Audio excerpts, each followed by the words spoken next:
No todos los seres que habitan este mundo han sido clasificados. Algunos fueron omitidos, otros fueron enterrados a propósito, y unos cuantos fueron simplemente ignorados porque su existencia representa un problema. Este no es un video sobre monstruos ficticios. No hay dragones, vampiros, ni hombres lobo. Aquí no hay espacio para criaturas de cuentos o fantasías cómodas. Seres documentados en testimonios históricos, visiones chamánicas e informes militares tan hostiles que el ser humano jamás intentó comprenderlas. Lo que vas a presenciar aquí pertenece a un archivo silenciado, leyendas que sobreviven al borde del olvido, criaturas tan antiguas que preceden al lenguaje, tan hostiles que el ser humano jamás intentó comprenderlas, solo evitarlas. 5 entidades, 5 presencias, 5 errores que el mundo intentó enterrar, pero que siguen ahí, esperando a que las ignores otra vez. Bienvenido al Bestiario del Abismo, parte 1.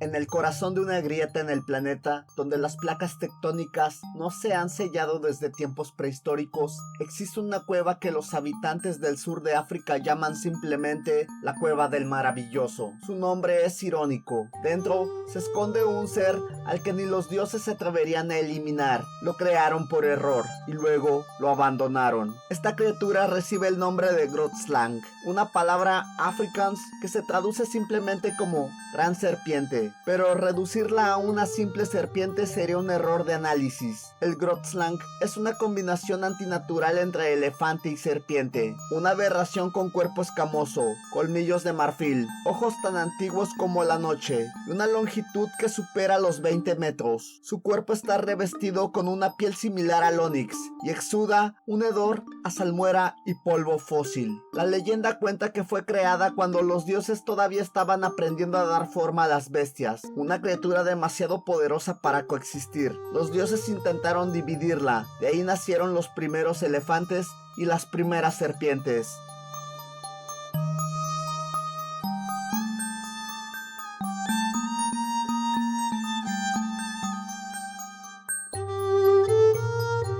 Pero una se escapó y se ocultó bajo la tierra. Los registros orales de los pueblos San y Khoikhoi mencionan este ser desde épocas anteriores a la escritura. En todas las versiones se describe lo mismo, la criatura que vive en cuevas subterráneas que se conectan al océano. Se dice que el Grotslang puede arrastrar elefantes adultos dentro de su cueva sin dejar rastro. También se le atribuyen secuestros de viajeros, animales de ganado e incluso caravanas enteras de buscadores de diamantes. En 1917, un comerciante británico desapareció en las cuevas de Richveld. Su último telegrama menciona: la piedra se abre, ojos sin párpados, silencio absoluto. Fue el último registro humano asociado directamente con la criatura. Su cuerpo nunca fue recuperado, solo su reloj de bolsillo fue encontrado en la entrada de la caverna. Numerosos expedicionarios modernos han intentado documentar la existencia del Grotslang. Todos han fracasado. Sus cámaras se apagan al ingresar más de 50 metros. Las brújulas giran. Las señales GPS se pierden.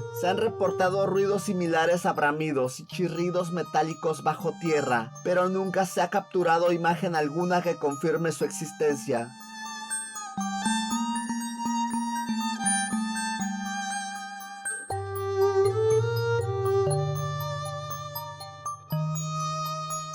Curiosamente, la cueva del Grotslang es conocida por estar repleta de diamantes en bruto, una trampa perfecta. Se dice que la criatura acumula estas gemas no por avaricia, sino por instinto, como una forma de atraer a su alimento favorito, el ser humano. Aquellos que entran por codicia rara vez salen. Algunos aseguran que el Grotslang no es una criatura biológica, sino una especie de castigo eterno encarnado, que fue enviado por una deidad olvidada para castigar a los primeros humanos por su arrogancia. Otros afirman que no está solo, y que es el último de una camada extinta que aún acecha en los rincones no cartografiados de África subsahariana. Hasta la fecha, ningún equipo moderno ha podido explorar la totalidad de su cueva. Se considera zona prohibida, no por ley, sino por advertencia ancestral. Nadie que haya osado profanar su guarida ha regresado con la mente intacta.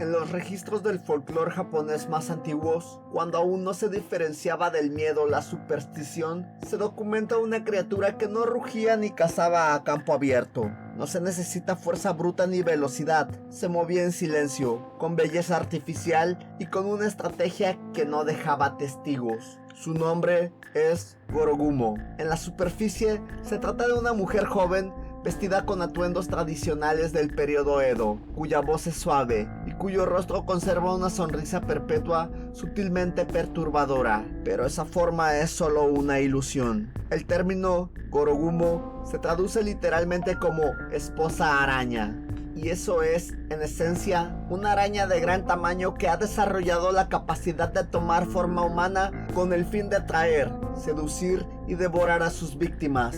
No actúa por instinto, sino por inteligencia depredadora. Su hábitat ha sido registrado repetidamente en zonas montañosas, sobre todo cerca de cascadas o cuevas. Se adapta bien a regiones húmedas y aisladas. Siempre se ubica cerca de rutas de paso de viajeros solitarios. Allí construye su trampa, una vivienda precaria o una pequeña posada donde ofrece refugio. Quienes entran nunca más salen. Nadie oye gritos, nadie encuentra rastros, porque la Gorogumo no devora de inmediato. Su técnica es sistemática. Primero adormece a sus víctimas con infusiones de hierbas. Luego, durante la noche, teje una telaraña que no cuelga, sino que se extiende horizontalmente sobre el cuerpo del sujeto. No hay fuerza suficiente para romper esos hilos, fabricados con una sustancia que ha sido comparada químicamente con el acero trenzado, pero cuya composición sigue sin explicación en los documentos que se intentaron traducir desde los archivos clasificados de Yamagata en 1937. La criatura no mata por necesidad, sino por control. En algunos casos, según registros de monjes Shogendo, la Gorogumo conserva a sus víctimas en estados de vida mínima durante días, extrayendo su energía vital gradualmente mediante un proceso comparable al drenaje de sangre por exsanguinación lenta, todo sin dejar marcas externas visibles.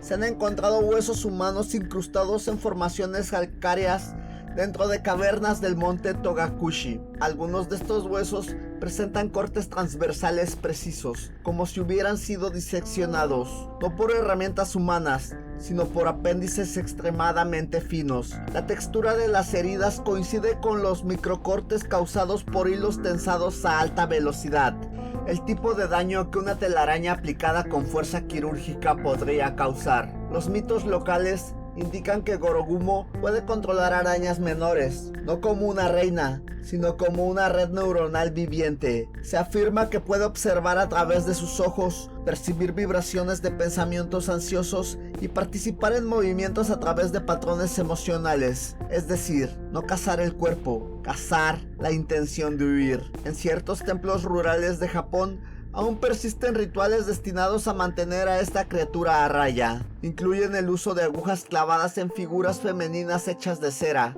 acompañadas por cantos monocordes, y el uso de fuego en cruces de bambú, para disuadirla de abandonar su dominio y desplazarse hacia las aldeas. En 1984, una patrulla rural informó la desaparición de un estudiante de Tokio en la región de Okutama. Su diario fue hallado dentro de una cabaña abandonada junto con una nota que decía: la posada era más fría de lo normal, ella no parpadeaba. Nunca se encontraron restos, solo cabellos largos, finísimos, con una composición proteica anómala y una elasticidad superior a la del nylon industrial. Desde entonces, la zona fue cerrada al público por motivos de inestabilidad geológica.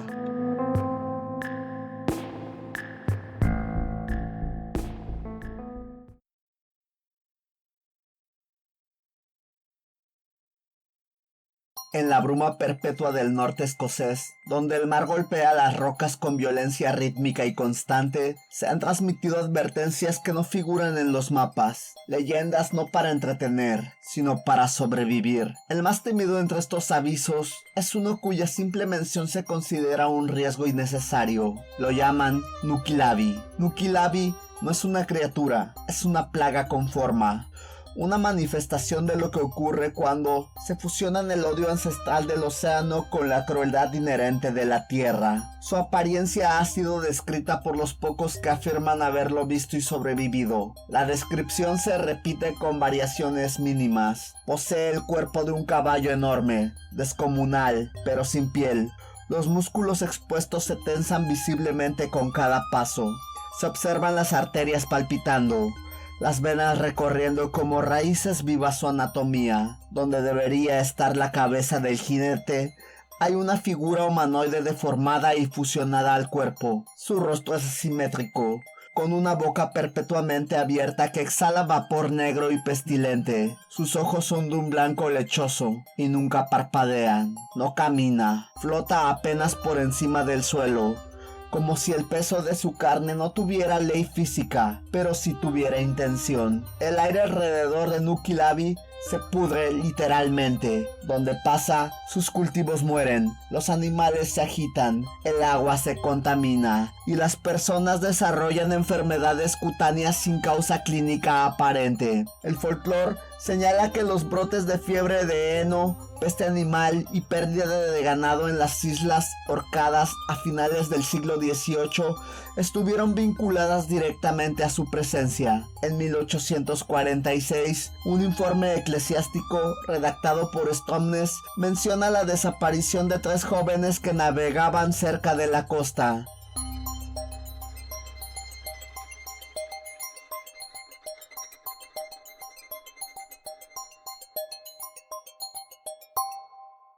Hola. Soy el algoritmo de YouTube. Solo quería recordarte que si te está gustando el video, le des like, lo compartas con tus amigos y seres queridos.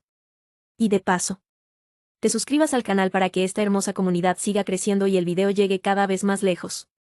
Además, no olvides activar la campanita para recibir todas las notificaciones. Por último, te invitamos a que explores el canal, donde encontrarás una videoteca en constante crecimiento. Ahora, continuamos. El bote fue encontrado intacto, con el mástil roto, pero sin indicios de lucha ni rastro de sangre. Solo un olor pútrido adherido a la madera y un rastro viscoso que desapareció en la arena. El párroco escribió: sentí como si la muerte hubiera olvidado por dentro esta barca. La criatura no puede cruzar agua dulce, es el único límite conocido. Por eso, los habitantes antiguos construyeron sus aldeas cerca de lagos interiores.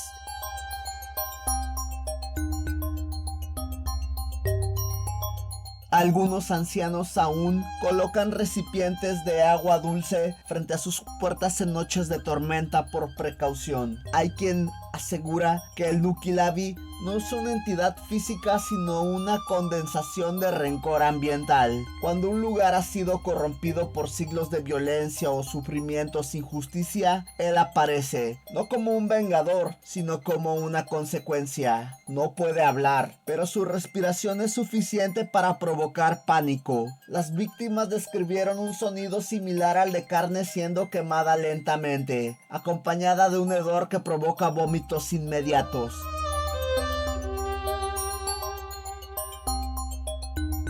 En algunos registros locales se afirma que el Nukilabi puede poseer cuerpos de animales muertos durante breves periodos, como forma de desplazarse en lugares donde no puede ingresar con su forma original. Hay informes de ganado que se levanta tras haber sido declarado muerto, caminando durante horas con movimientos erráticos antes de desplomarse nuevamente, dejando tras de sí un círculo de vegetación marchita. No se le puede matar, no se le puede encerrar, solo se le puede evitar. Y si el aire comienza a saber a hierro en tu boca, si los animales de tu alrededor se esconden sin razón, si sientes náuseas sin causa aparente, no huyas hacia el mar, porque él viene de ahí.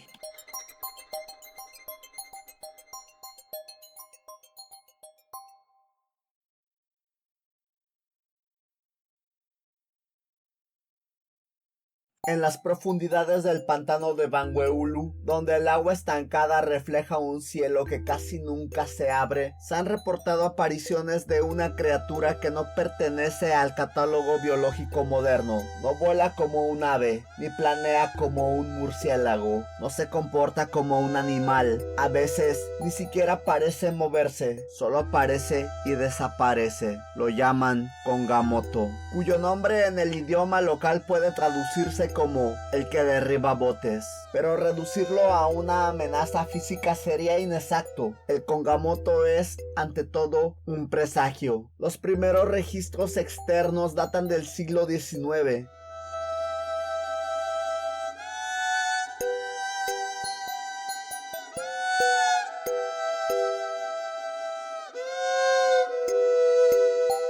Cuando exploradores británicos como Frank Melland reconocieron testimonios de tribus en el norte de Zambia. Según los relatos, el Kongamoto tiene la envergadura de un planeador pequeño, con las alas membranosas similares a las de un pentosauro y un pico alargado lleno de dientes irregulares. No tiene plumas, su piel es rojiza, húmeda, con una textura parecida al cuero sin curtir. Los nativos no lo consideran un animal, lo describen como una criatura ancestral ligada al mundo espiritual. Aseguran que aparece únicamente cuando algo va a morir en los alrededores, una enfermedad incurable o una sequía extrema, o ya sea también un acto de violencia aún no cometido. Su presencia no es solo física, sino energética. La temperatura baja, los sonidos del pantano cesan, las aves callan, los peces desaparecen por días. En 1923, un trabajador de una misión médica fue atacado mientras cruzaba una laguna en barca. Fue hallado vivo pero con heridas profundas en el rostro y el tórax. Murmuraba una palabra en repetición, Bulombe, Bulombe, que en dialecto local significa espíritu condenado. Lo extraño es que ningún animal conocido en la región coincide con la forma de ataque registrada. Cortes rectos, paralelos, como si fueran hechos con hojas afiladas que descienden en picado. Los científicos que han intentado racionalizar el fenómeno lo han atribuido a confusiones con aves grandes como cigüeñas o marabús, pero los testimonios son consistentes, incluso entre poblaciones separadas por kilómetros y sin contacto entre sí.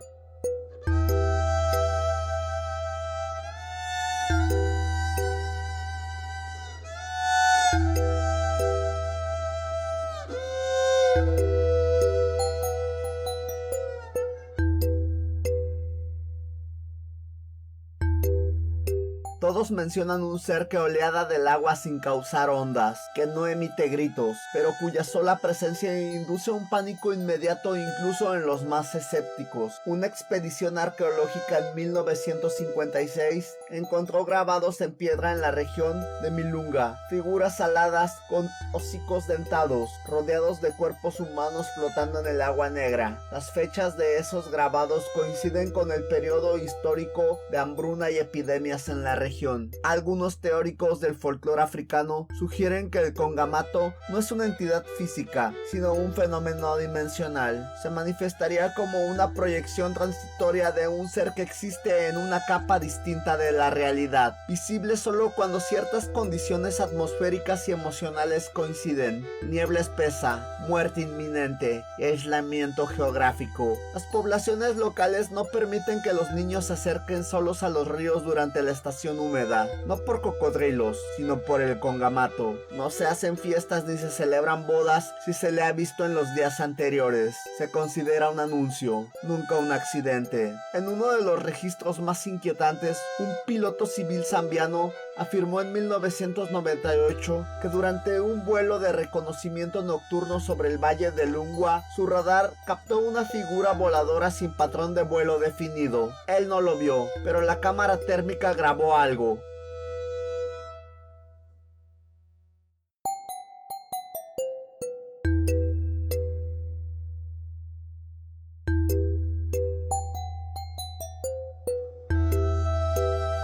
algo grande. El archivo fue confiscado por las autoridades del gobierno y nunca se liberó. El piloto renunció 2 semanas después. Desde entonces, nadie ha vuelto a sobrevolar la zona de noche, y cuando los lugareños escuchan silencio absoluto en el pantano, no se asoman a mirar, porque el congamato no vuela para ser visto, sino para avisar que ya es tarde.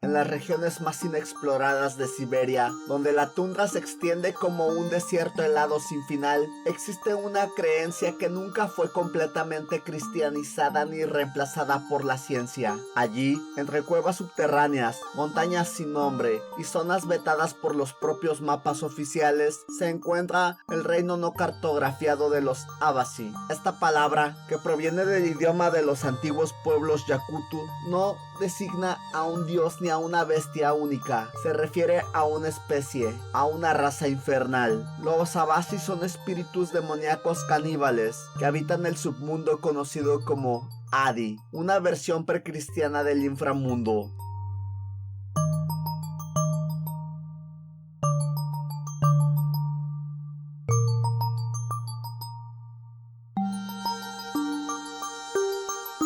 Son considerados no como mitos simbólicos, sino como entidades activas, con ciclos de movimiento ligados a cambios climáticos extremos, eclipses, erupciones volcánicas o muertes colectivas. Su forma física es variable, pero en la mayoría de los registros chamánicos y petroglifos antiguos se les representa con cuerpos deformes, ojos múltiples, colmillos y extremidades metálicas. Algunas versiones más antiguas los describen como humanoides fusionados con fragmentos de hierro, con bocas horizontales que se abren desde el pecho hasta el cráneo. No tienen piel en varias partes del cuerpo, su sangre es espesa y negra, y se dice que huele a óxido y grasa animal quemada. Lo más perturbador no es su aspecto, sino su función. Los Abasi no cazan por hambre, cazan por desequilibrio. Son atraídos por la degradación social, el crimen sin castigo, la traición familiar y especialmente por rituales interrumpidos o mal ejecutados. No atacan al azar, eligen. En 1893, el misionero luterano Karl Fischner registró en su diario la desaparición de una familia entera en una aldea remota cerca de Berkiokash. El relato de los sobrevivientes menciona haber oído un regresar bajo la tierra, como si una forja antigua despertara. Encontraron la vivienda destrozada desde el interior. Los cuerpos fueron hallados en partes, sin rastros de lucha.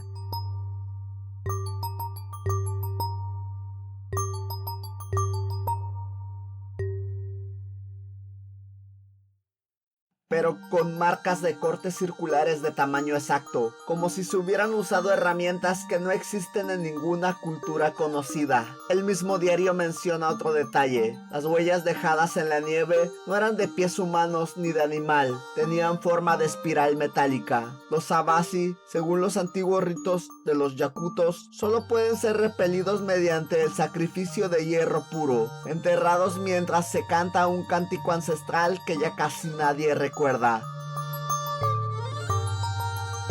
Algunos pueblos mantienen este conocimiento, pero no lo transmiten a forasteros. Alegan que mencionarlo incluso puede atraerlos. Hay informes contemporáneos aún más desconcertantes. En 1981, una expedición soviética desapareció al norte de Omeakon. El informe fue clasificado, pero un fragmento del audio del radio filtrado menciona una frase: "No están en el hielo, vienen desde abajo, el metal habla". Los chamanes yakutos aseguran que los Abasi pueden poseer cuerpos humanos por cortos periodos.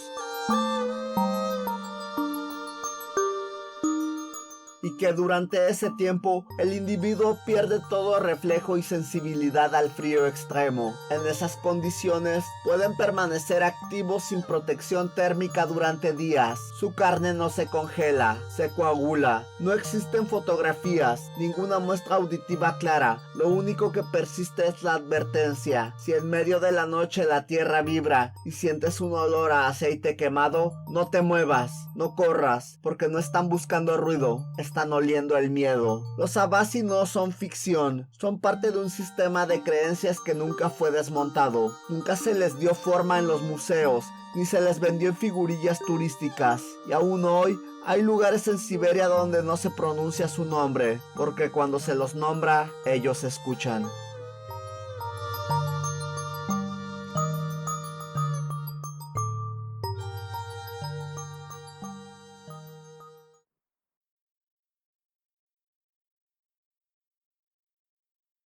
Los archivos que acabas de presenciar no forman parte de ningún libro escolar, no se encuentran en documentales públicos ni en museos de historia natural, han sido omitidos, reinterpretados o ridiculizados para mantener un equilibrio que no conviene romper, pero eso no los hace menos reales. Cada una de estas criaturas existe o existió bajo términos que el mundo moderno no está preparado para enfrentar. A veces aparecen en informes ocultos, otras veces en dibujos de niños que nadie supo explicar, y otras simplemente desaparecen sin dejar rastros, ni cuerpos ni huellas, ausencia en solitario. Quizás tú nunca los veas, quizás ya lo hiciste y no supiste reconocer, y si es así, espera, no por respuestas, sino por la siguiente entrega. Esto fue el primer volumen del Bestiario del Abismo, espero que lo hayas disfrutado completamente.